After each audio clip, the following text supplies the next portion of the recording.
প্রথমে সীমন্ত দ্বীপের কথা বলবো।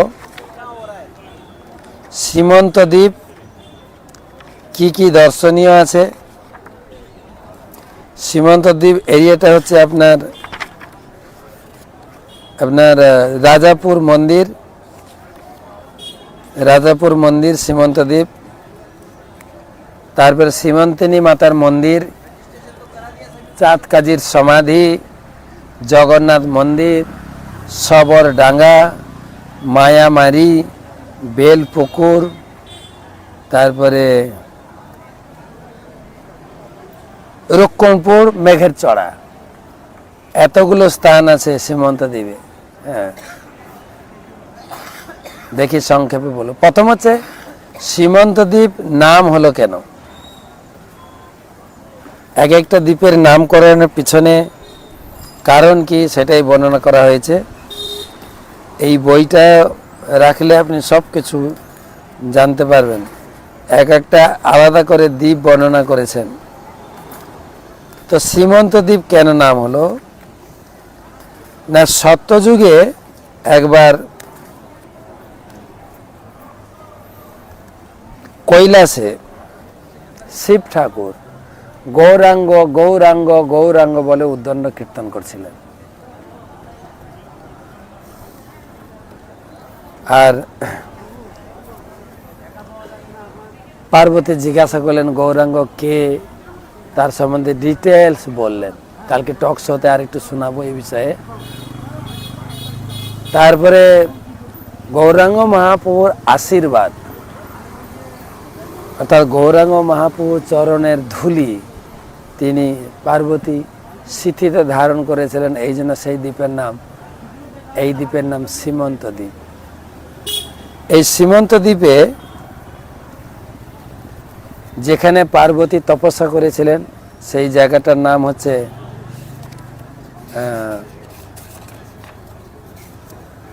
সেই জায়গাতে সীমন্ত দ্বীপের মন্দির হওয়ার কথা ছিল, বা সেখানে অনেক আগে থেকে পুজো হয়ে আসেন। কিন্তু বর্তমান আমাদের সীমন্তিনী মাতার মন্দির এখন রাজাপুর জগন্নাথ মন্দিরের ভিতরে স্থাপিত হয়েছে। সীমন্তিনী মাতার মন্দির। তো প্রথম হচ্ছে জগন্নাথ মন্দির। জগন্নাথ মন্দির কি করে এলো? এটা অভিন্ন পুরী মন্দির। কিন্তু একবার জগন্নাথ হঠাৎ করে পুরী মন্দিরে লোকের ভিতরে হঠাৎ ঘোষণা করলেন যে কালকে ম্লেচ্ছরা আসবে, মন্দির আক্রমণ করবে, তো আমাকে মন্দির থেকে বের করে অন্য কোথাও তুমি স্থানান্তরিত করো। তখন মেন পূজারী জগন্নাথ বলদেব সুভদ্রা 3 বিগ্রহকে নিয়ে পুরী থেকে এদিকে হাঁটতে হাঁটতে ওই জায়গায় পৌঁছেছিলেন, সীমন্ত দ্বীপের ওই জায়গায়। তো এই জায়গায় পৌঁছে দেখছেন চারিদিকে আম কাঁঠালের বাগান, কত সুন্দর দেখতে। জগন্নাথ একটু আম কাঁঠাল বাগানের ভিতরে থাকতে পছন্দ করেন, বলে আমি এইখানে থাকবো। তিনি ওখানেই থেকে গেলেন। তো পূজারী ওখানে রেখে পূজা শুরু করলেন। একদম অরিজিনাল পুরী মন্দিরের বিগ্রহ। হতে হতে জগদীশ গাঙ্গুলি বলে একজন পূজা করতেন। করতে করতে তার বংশধর পরবর্তী জেনারেশন ছিল না। তিনি চিন্তা করছিলেন যে আমার পরে কে পূজা করবে। তখন তার ভিতরে একটা অনুপ্রেরণা জাগলো যে আমি ইস্কনকে দিয়ে দিই, ইস্কনকে হ্যান্ড ওভার করব। তো তিনি এলেন মায়াপুরে। সে সময় জয় পতাকা স্বামী গুরু মহারাজ ছিলেন, গৌরাঙ্গ প্রেম স্বামী গুরু মহারাজ ছিলেন। তো তখন আলোচনা হলো যে জগন্নাথের মন্দিরটা আপনারা নিয়ে পূজা করুন। গুরু মহারাজ তো উদ্গ্রীব ছিলেন, হ্যাঁ অবশ্যই আমরা পূজা করব, আপনারা অনুমতি দিলে, আপনাদের করুণা হলে আমরা পূজা করব অবশ্যই। তখন গুরু মহারাজ বলেন ঠিক আছে, আপনারা আগে মন্দিরের জায়গা, মন্দিরে যা সম্পদ আছে আমাদেরকে হ্যান্ড ওভার করুন, আমাদেরকে লিখিত দিন, তাহলে আমি এখান থেকে পূজা করব। এই বলে গুরু মহারাজ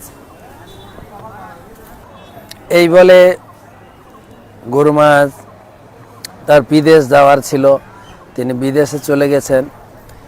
এই কথা আলোচনা ছিল, ভক্তরা শুনছিলেন। ভক্তরা মনে করেছেন হয়তো গুরু মহারাজ অনুমতি দিয়েছেন আমরা সেবা করব, ভক্তরা সেবা শুরু করে দিয়েছেন। জগন্নাথের সেবা মায়াপুরে যেখানে যে ভোগ রান্না হয় রাধা মাধবের, ওখান থেকে টিফিন বক্সে করে মোটরসাইকেল করে গিয়ে ওখানে ভোগ দেওয়া হতো। গুরু মহারাজ 2 মাস পরে ফিরেছেন মায়াপুরে বিদেশ থেকে, বিদেশ প্রচার করে। তখন গুরু মহারাজ শুনলেন যে ভক্তরা পূজা শুরু করে দিয়েছে। গুরু মহারাজ বললেন, না আমরা এখন হাতে পাইনি, আপনাদের পূজা শুরু করা যাবে না, আমরা আগে হাতে মন্দির নেব তারপরে। ভক্তরা শুনে আবার পূজা বন্ধ করে দিলেন। তো তখন তারা আবার, যারা আগে পূজা করছিল তারা পূজা করলো। একদিন পূজারী রান্না করে দুপুরে ভোগ চড়াতে যাচ্ছেন। পূজারী দেখছেন জগন্নাথ, বলদেব, সুভদ্রা 3 জন মন্দির থেকে বেরিয়ে এই আমাদের মায়াপুর রাধা মাধবের মন্দিরের দিকে আসছেন। পূজারী ডাকছেন, এই তোমরা কোথায় যাচ্ছ? আমার ভোগ নিয়ে এসে দুপুরে ভোগ লাগবে। বলছে, না তোমার হাতে খাবো না, আমি রাধা মাধবের সঙ্গে গিয়ে খাবো। তো পূজারী এসে আবার গুরু মহারাজকে বললেন এই ঘটনা। তখন গুরু মহারাজ চিন্তা করলেন যে জগন্নাথ এখানকার ভোগ খেতে পছন্দ করেছেন, ঠিক আছে তোমরা পূজা করো। অপূর্ব কাহিনী। একদিন মন্দির তো ইস্কনের হাতে চলে এলো, এখন সুন্দর করে পূজা হচ্ছে। একদিন চারিদিকে সুন্দর আম কাঁঠালের জঙ্গল, একদম তার মাঝখানে মন্দিরটা। তো একদিন সিকিউরিটি দেখছেন 2 জন লোক একটা কাঁঠাল চুরি করেছেন, কাঁঠালের বাগ, তখন কাঁঠালের সিজন ছিল। চুরি করে দৌড়াতে মন্দিরের ভিতরে ঢুকে গেছে। তখন পূজারী মন্দিরে যে দায়িত্বে ছিল তাকে ডাকছেন, এই 2 জন চোর ঢুকেছে মন্দিরের ভিতরে। তখন ইনচার্জ উঠে পূজারীকে ডাকলেন। পূজারীকে ডেকেছে, এই দেখো তো মন্দিরের ভিতরে চোর ঢুকেছে, ঠাকুরের গয়নাগাটি চুরি হয়ে যাবে। তো পূজারী ঢুকলেন, পূজারী ঢুকে থেকে কেউ নেই, একটা কাঁঠাল পড়ে আছে। মানে জগন্নাথ বলে রাত্রে গিয়েছিল কাঁঠাল চুরি করতে, কাঁঠাল খেতে ভালোবাসে যে, সেই জগন্নাথ মন্দির খুব সুন্দর। সেখানে আছেন ধামেশ্বর শিব ঠাকুরও আছেন, যে সবার মনোবাসনা পূর্ণ করে। আপনি পরিক্রমা করুন না করুন, মায়াপুরে এলে জগন্নাথ মন্দির অবশ্যই যাবেন। পাশে আছে চাঁদকাজির বাড়ি। চাঁদকাজি মহাপ্রভুর পার্শ্বদ ছিল, যে ছিল কৃষ্ণলীলায় কংস, সেটা এখানে মথুরা ধাম বলা হয়। তারপরে চাঁদকাজির সমাধি। মহাপ্রভু কৃষ্ণ তো ছিলেন, কৃষ্ণের মামা কংস, তো কৃষ্ণ এসছেন মহাপ্রভু রূপে, তাই চাঁদকাজিকেও মামা বলে ডাকতেন, চাঁদকাজিকে মামা। তো চাঁদকাজির তো পরে মহাপ্রভুর ভক্ত হয়ে গেলে, অনেক বড় কাহিনী, আমি ডিটেলস বলছি না। তারপরে মহাপ্রভু চিন্তা করলেন এই চাঁদকাজি, তাদের তো নিয়ম অনুযায়ী সমাধি হবে মৃত্যুর পরে, সে সমাধিতে যদি কেউ পূজা না করে, তখন মহাপ্রভু চাঁদকাজির মৃত্যুর পর নিজে হাতে সমাধি দিয়ে তার উপরে একটা চাপা, গোলক চাপা ডাল পুঁতে দিয়েছিলেন। ওটা এখন বিশাল আকারে বড় গাছ হয়েছে, অপূর্ব। এই চাঁপা গাছ আর নিম গাছ একসঙ্গে জড়িয়ে গাছটা দাঁড়িয়ে আছে। তো সেই সমাধিতে মার্জারে কেউ পূজা করো না করো, সারা বছর সেই চাঁপা গাছের 2টো ফুল ধরে, সেই ফুল পড়ে, ওতেই পূজা হয়। তো মহাপ্রভুর হাতে লাগানো চাঁপা গাছ দেখতে পাবেন। তো চাঁদকাজির সমাধি, চাঁদকাজির বাড়ি, জগন্নাথ মন্দির, তারপরে মহাপ্রভুর মামার বাড়ি যেটাকে বলে বেল পুকুর, ওখানে গেলে সবাই বেল খায়। বৃন্দাবনের বিল্লবন বলা হয় বেল পুকুর। ওখানে মহাপ্রভুর মামা বাড়ি, মহাপ্রভুর দাদু আর দিদা, হ্যাঁ বাংলায় বলে আজা আর আই, আই আর আজা, তো তারা ওখানে থাকতেন। সচী মাতার জন্ম ওখানে। সচী অঙ্গন যদিও বাংলাদেশে একটা আছে, তো কোনটা জন্ম আমার মনে হয় সচী অঙ্গন বাংলাদেশে, ওটা হচ্ছে জন্মস্থান। তো এখানে থাকতেন। তারা মদন গোপালের সেবা করতেন। মদন গোপাল মানে ধরে রাখুন, বলছেন 700 বছরের পুরানো মদন গোপাল, 700 বছর। সেই মদন গোপাল বিগ্রহ অপূর্ব সুন্দর দেখতে। হ্যাঁ, তারও একটু কাহিনী বলে দিই। মদন গোপাল, আমি মায়াপুরে ইস্কন মন্দিরে এসেছি 1991 সালে। তো 92 সাল থেকে আমি পরিক্রমা করছি। প্রায় 2000 সাল পর্যন্ত একটা দল পরিক্রমা হতো, বাংলা, হিন্দি, উড়িয়া সব মিলে এই 1000-1200 মতো লোক হতো, পরিক্রমা হতো। একটা মজার ঘটনা, আমরা 7 দিন 7 রাত্রি 7টা জায়গায় থাকতাম, বিভিন্ন জায়গায়। ঠিক পরিক্রমার দল যখন এই বেলপুকুরের মাঠে আমরা ক্যাম্প করতাম, ওখানে গেলেই রাত্রে বৃষ্টি হবে। তারপরে দুটো দল হলো, একটা হচ্ছে ইংরেজি দল বা ইন্টারন্যাশনাল, আর একটা বাংলা। বাংলা দলটা নামহট্ট দেখাশোনা করতেন। নামহট্ট দল যেদিন থাকতো বৃষ্টি হতো না, যেই ইন্টারন্যাশনাল দলটা ওখানে যেত বৃষ্টি হতো। আর এত বৃষ্টি ঝড়, সবাইকে রাত্রে বাসে করে, অটোতে করে, রিক্সায় করে ভোরে সবাইকে নিয়ে আসতে হতো।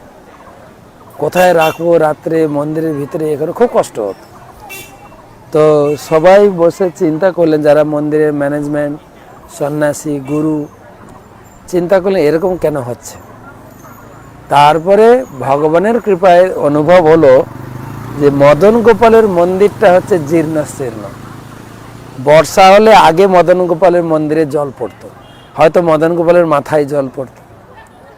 তো বিদেশি ভক্তদের অনেক টাকা, তোমরা একটু একটু সাহায্য করে আমার একটা মন্দির বানাচ্ছ না কেন,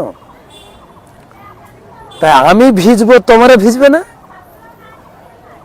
সবাইকে ভিজাতো। তারপরে সবাই মিলে কিছু কালেকশন করে মন্দির বানিয়ে দিয়েছেন। এখন আর বৃষ্টি হয় না, এখন বৃষ্টি হয় না। আমরা 7টা দল 7 রাত ওখানে থাকবে।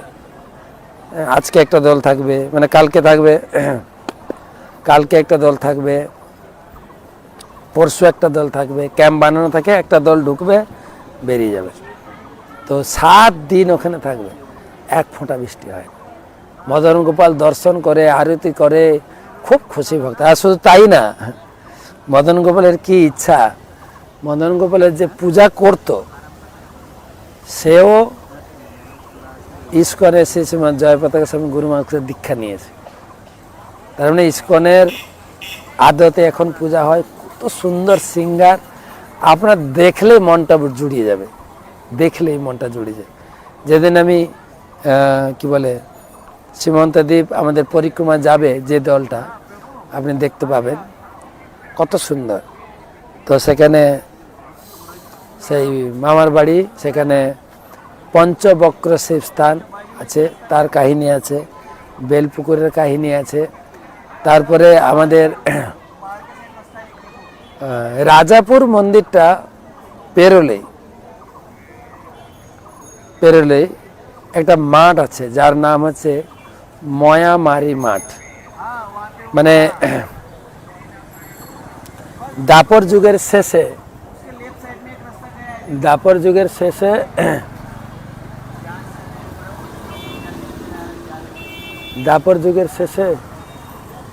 ভগবান কৃষ্ণ বলরাম বৃন্দাবনে আবির্ভূত হয়েছিলেন।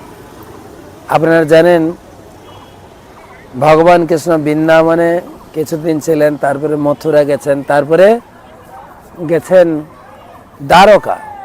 দ্বারকাতে গিয়ে বিশাল সংসার পেতেছিলেন। আর নিজের বোনকে বিয়ে দিয়েছিলেন পাণ্ডবদের মধ্যে অর্জুনকে।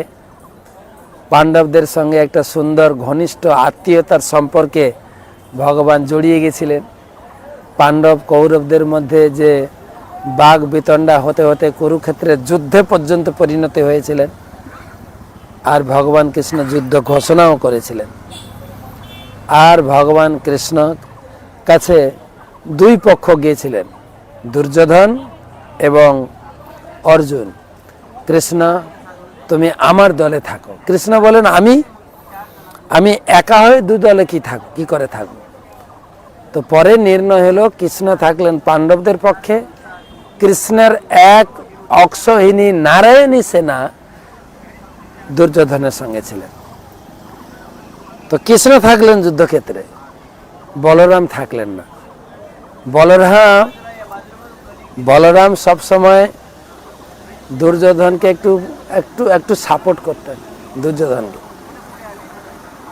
অনেক দিক দিয়ে, কিন্তু কোনো কাজে সফল না। এমনকি নিজের বোনটাকেও দুর্যোধনকে বিয়ে দিতে চেয়েছিলেন। কেন? দুর্যোধন রাজা ছিলেন, রাজত্ব ছিল, তার অনেক কিছু প্রতিপত্তি ছিল, লোকবল ছিল, বুদ্ধি ছিল। অর্জুন তো ভিখারি, তার না ছিল রাজ্যবল, না কিছুই ছিল না। তখন বলরাম চেয়েছিল আমি রাজাকে আমার বোনকে বিয়ে দেব। এদিকে ভগবান চেয়েছিলেন যে সুভদ্রাকে আমি অর্জুনের হাতে দেবো। অর্জুন হচ্ছে আমার ভক্ত, আমার সখা, আর অর্জুন